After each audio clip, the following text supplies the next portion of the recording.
नमो नमः आप सभी सदस्यों को मेरी तरफ से। तो आइए आज हम आपको बताते हैं कि जो हमारे हाथ की उंगलियां होती हैं उनका क्या विशेष होता है। 5 फिंगर्स होती हैं, सब उनके विषय में जानना चाहते हैं। आइए उसके विषय में बात करते हैं। अंगूठा, जिसको हम थंब कहते हैं। अंगूठा हाथ में सबसे बड़ा होता है और इसकी बनावट सभी उंगलियों से अलग होती है। आकार में भी अंगूठा सभी उंगलियों से छोटा होता है। जब भारत देश में कोई अंगूठा दिखाता है तो उसे ठेंगा दिखाना कहा जाता है और बोला जाता है कि ये ठेंगा दिखा रहा है हमें, यानी कि वह उसे चिढ़ा रहे हैं।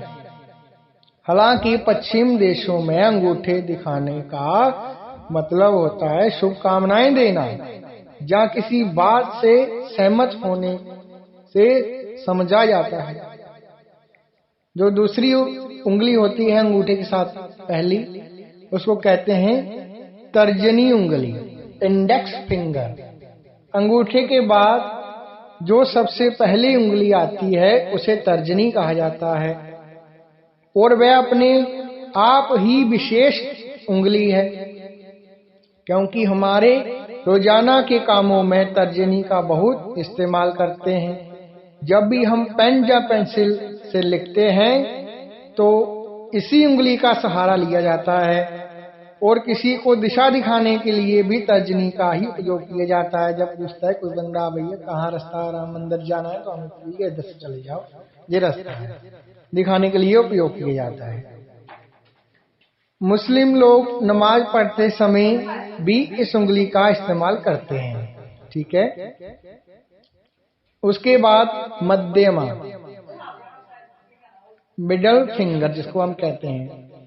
तर्जनी के बाद उंगली को मध्यमा कहते हैं, मध्यमा कहा जाता है और अंग्रेजी में इसे मिडिल फिंगर कहा जाता है। ये उंगली तर्जनी की सहायक होती है। जब किसी को मध्यमा दिखाते हैं तो इसका मतलब किसी को बेइज्जत करने या उसे नीचा दिखाने के लिए समझा जाता है। पश्चिम देशों में मध्यमा उंगली दिखाने का रिवाज बढ़ रहा है। उसके बाद अनामिका, जिसको हम रिंग फिंगर कहते हैं। आप सभी जानते हैं रिंग फिंगर कौन सी होती है। मध्यमा के बाद वाली अनामिका उंगली कहा जाता है। ठीक है। बहुत सारे धर्मों में इसी उंगली से खास महत्व है। ईसाई धर्म में सब किसी की सगाई होती है तो वर और वधू इस उंगली में ही एक दूसरे को अंगूठी पहनाते हैं, और हिंदू धर्म में इसी उंगली से जब भी हम पूजा करते हैं तो भगवान को रिंग फिंगर से ही तिलक लगाना चाहिए और इसी से टिका लगाने को शुभ समझा जाता है और उंगल से टिका नहीं लगाया जाता है। अगर किसी ब्राह्मण को तिलक लगाना है तो अंगूठे के साथ आप लगा सकते हैं।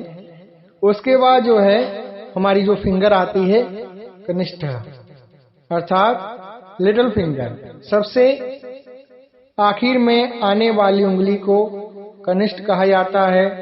ये उंगली सबसे छोटी मानी जाती है, इसलिए अंग्रेजी में इस उंगली को लिटिल फिंगर कहा जाता है। ये अनामिका उंगली की सहायक उंगली होती है।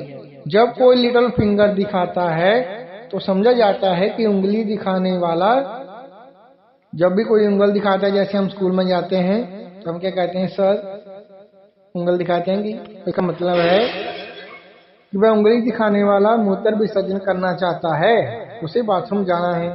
सर दर्द होने पर भी चिकित्सक इस उंगली को दबाने से ही सलाह देते हैं। स्कूल में अक्सर बच्चों से उंगलियों का नाम बताने के लिए कहा जाता है, लेकिन जानकारी कम होने की वजह से वे उंगलियों के नाम नहीं बता पाते। इसलिए आप इस वीडियो को देखें, जो हाथ की उंगलियां हैं उनका क्या क्या नाम है, किसके विषय में होती हैं, आप सब उसको सुन सकते हैं। ठीक है। नमो नमः।